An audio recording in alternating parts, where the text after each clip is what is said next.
సత్తుపల్లిలో just 10 kilometres డిస్టెన్స్‌లో ఇంత మంచి శివాలయం ఉందని మీలో ఎంతమందికి తెలుసు? Welcome to my YouTube family. ఇవాళ నేను పట్వారగూడెం నుంచి సత్తుపల్లి పోతుంటే నాకైతే ఈ టెంపుల్ కనపడింది. అసలు అక్కడి నుంచి చూడంగానే నాకు భలే అనిపించింది. అంటే కొత్తగా అనిపించింది టెంపులు. ఈ టెంపుల్ పేరొచ్చేసి శ్రీ విశ్వధర్మ క్షేత్రం అన్నపూర్ణ సహిత మోక్ష రుద్రేశ్వర ఆలయం. నేను ఈ టెంపుల్‌ని శనివారం రోజు విజిట్ చేసినా గానీ పబ్లిక్ బానే వస్తున్నారు. ఈ టెంపుల్ అయితే చెరువుకి పక్కనే ఉంది. అసలు ఈ టెంపుల్లోకి రాగానే చాలా పీస్ఫుల్గా అనిపించింది.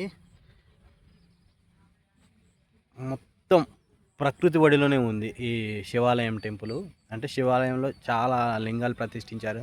కాశీ నుంచి తీసుకొచ్చిన ఇట్లా చాలా ఉన్నాయి.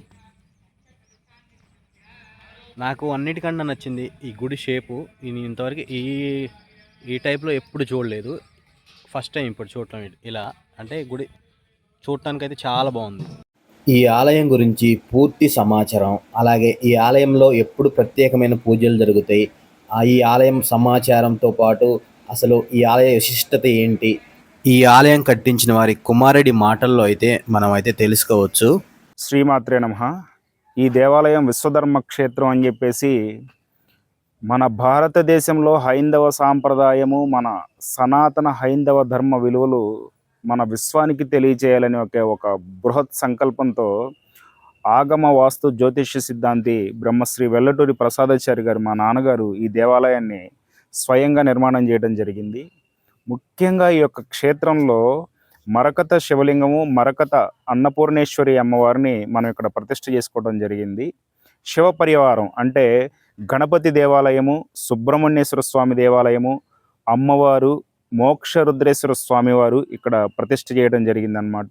భక్తులు స్వయంగా మీ స్వహస్తాలతో అభిషేకం చేసుకునే విధంగా ప్రత్యేకంగా కాశీ నుంచి తీసుకొచ్చినటువంటి శివలింగము, అదేవిధంగా ఏకాదశి రుద్రులు, ఇలాంటి ప్రముఖమైనటువంటి కొన్ని శివలింగాలను ఇక్కడ ప్రతిష్ఠ చేయించడం జరిగింది. ఎప్పుడు భక్తులు ఇక్కడికి వచ్చేటువంటి వాళ్ళు వాళ్ళ స్వహస్తాలతో అభిషేకం చేసుకోవచ్చు.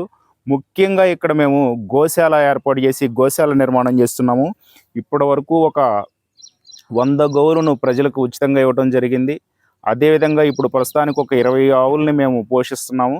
ఇదంతా కూడా ఇక్కడ కేవలము ఎటువంటి రుసుము తీసుకోకుండా కేవలం దర్శనాలు కానీ, అభిషేకాలు కానీ అన్నీ కూడా మేము ఇక్కడ ఉచితంగా చేపించడం జరుగుతుందన్నమాట.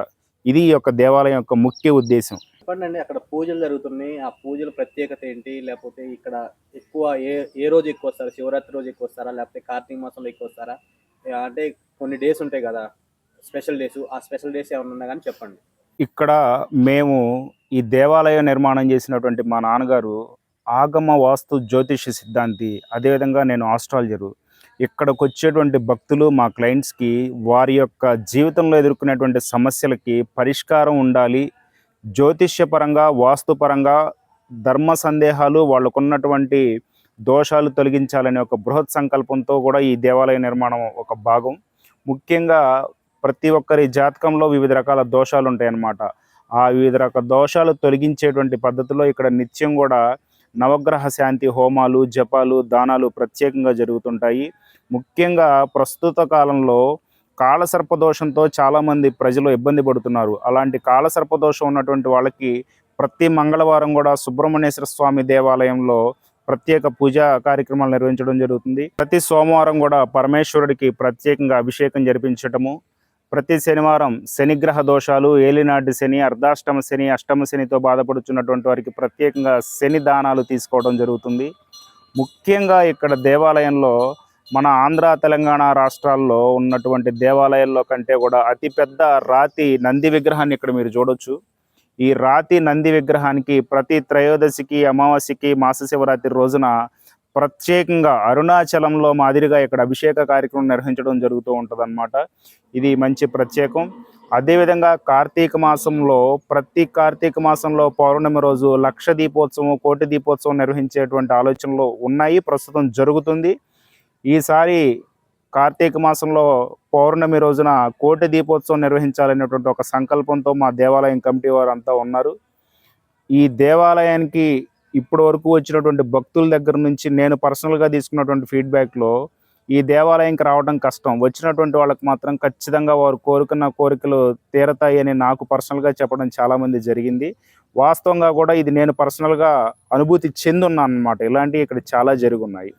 ఈ వీడియోలో ఇంతకు ముందు చెప్పినటువంటి అతిపెద్ద రాతి నంది విగ్రహం అయితే ఇదే.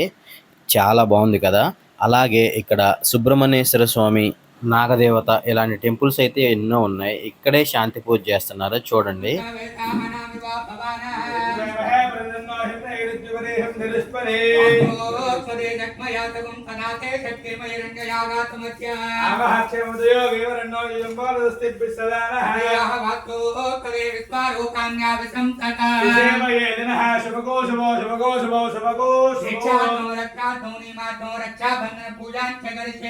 అక్షంతలు తీసుకొని ఎడం చేతిలో పట్టుకోండి, కుడి చేతితోటి స్థాపయామి.